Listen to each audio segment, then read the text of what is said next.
Buenas tardes y bienvenidos al Noticiero Literario. El día de hoy venimos con expertos, los cuales nos van a hablar del neoclasicismo y el romanticismo. Para dar una breve introducción, les contaré qué son. El neoclasicismo fue un movimiento cultural, artístico y literario, y este luego fue sustituido por el romanticismo. Y el romanticismo es un movimiento cultural y político que iba en contra de la idea del racionalismo y el clasismo, dándole más importancia al sentimiento. Nuestros expertos vienen desde sus países de origen, así que primero tendremos a Gaby explicándonos sobre el neoclasicismo desde Italia. Buenas tardes, mi nombre es Gabriela Gómez y hoy les voy a hablar del neoclasicismo. Yo soy de Italia y pues para presentarles un poco, el neoclasicismo se originó en Francia y en Italia y Napoleón Bonaparte contribuyó a la difusión de esta corriente, ya que apoyó a los artistas neoclásicos que se basaban en la premisa de Aristóteles de la mímesis, es decir, la reproducción fiel y objetiva de la realidad. Fue creado en el siglo XVIII, primero en Francia y en Italia, como ya había dicho anteriormente, y luego se expandió por Europa y después en América. Y tenía como base la renovación de los valores filosóficos y estéticos de la antigüedad clásica y el culto de la razón, interpretados como modelos para la construcción de la modernidad. Y para presentar también un poco más sobre el neoclasicismo hispanoamericano, ya que es en un continente diferente, pues habían diferentes aspectos. Una de las manifestaciones importantes de la época fue la poesía gauchesca, que fue un género escrito por lo general en lenguaje rústico y tiene como artista principal a el gaucho. Y este fenómeno literario, cultural y social es propio del Río de Plata en Argentina y Uruguay, ubicado en América del Sur. Uno de los fenómenos fueron el surgimiento del periodismo político, social y económico como medio de difusión de la nueva ideología y revolución. Una preferencia de los ensayos, proclamas, historias y discursos, el neoclasicismo de la verdadera novela realista hispanoamericana en México, José Joaquín Fernández de Lizardi. Un ejemplo de este género son los himnos nacionales escritos en este estilo. Muchísimas gracias, Gaby, y ahora con más profundización del tema tenemos a Emiliano desde Francia.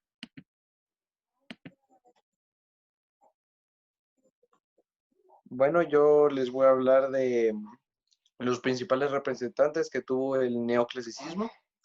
Eh, una cosa de notar antes de empezar a decirles cuáles son, es que la mayoría de estos vienen de Francia o de Italia, los países en los que se originó el neoclasicismo. Con eso dicho, les voy a hablar de las esculturas, arquitectura, literatura y algunos pintores que tuvo el neoclasicismo. Bueno, en esculturas tenemos a Lorenzo Bartolini, mm, muy importante para el neoclasicismo. Eh, También tenemos a William Thompson en la arquitectura. En la literatura también tenemos a Daniel Defoe o a Jonathan Swift, que también tuvieron un gran papel en la literatura del neoclasicismo. Y ahora, para la que a mí es la más importante o la que más historia tiene, que es la pintura. Aquí tenemos a Jacques Louis David o a Rafael Menso, los dos originarios de Francia, como dije antes, que es uno de los países que se originó el neoclasicismo. Muchas gracias, Emiliano, y ahora con el tema del romanticismo tenemos a Mónica desde Inglaterra. Hola Sofi, gracias por invitarme. Yo soy Mónica Estefano y soy experta en el romanticismo. Entonces voy a hablar un poco sobre el origen, características y temas relevantes. Entonces, el romanticismo es un movimiento artístico, cultural y literario. Se originó en Alemania e Inglaterra a finales del siglo XVIII.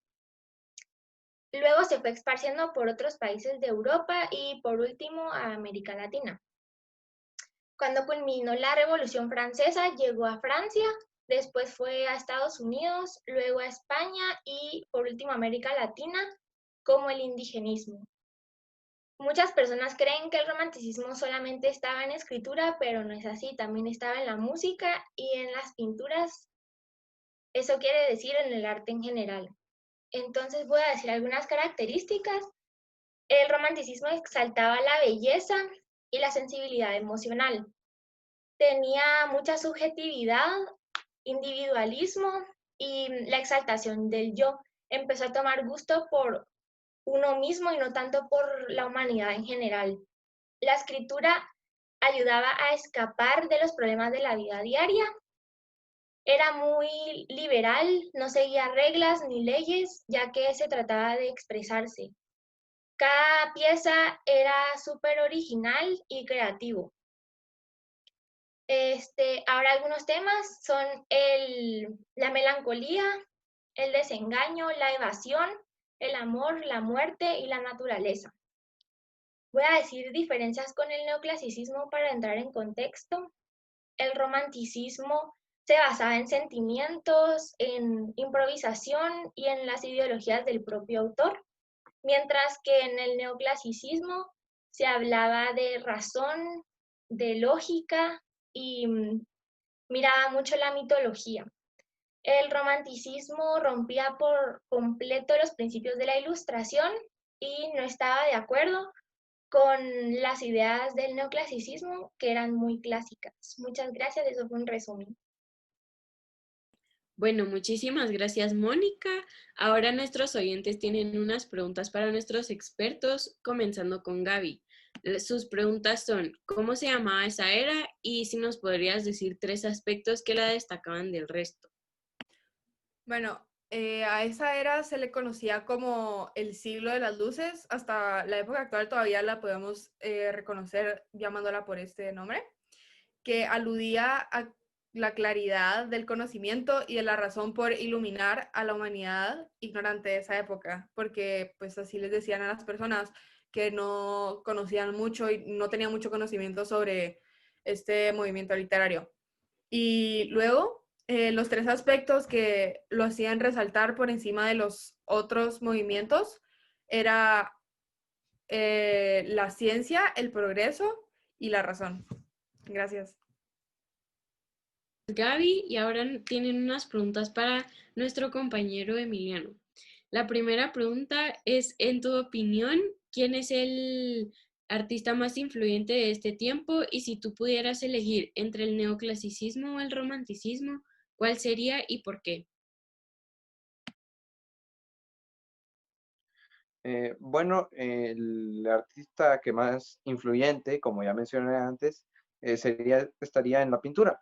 Y en este sería Rafael Menzo. Me parece muy interesante las obras que ha hecho, como puede ser el Parnassus o María Penitente. Me parece que estas obras influyeron a muchas obras más que otros artistas ya hicieron. Me parece que se influyeron a partir de esas dos, ya que por la gran cantidad de detalle que tenían y porque principalmente no es tan conocido y yo pienso que Rafael Menzo tendría que tener más reconocimiento del que tiene actualmente.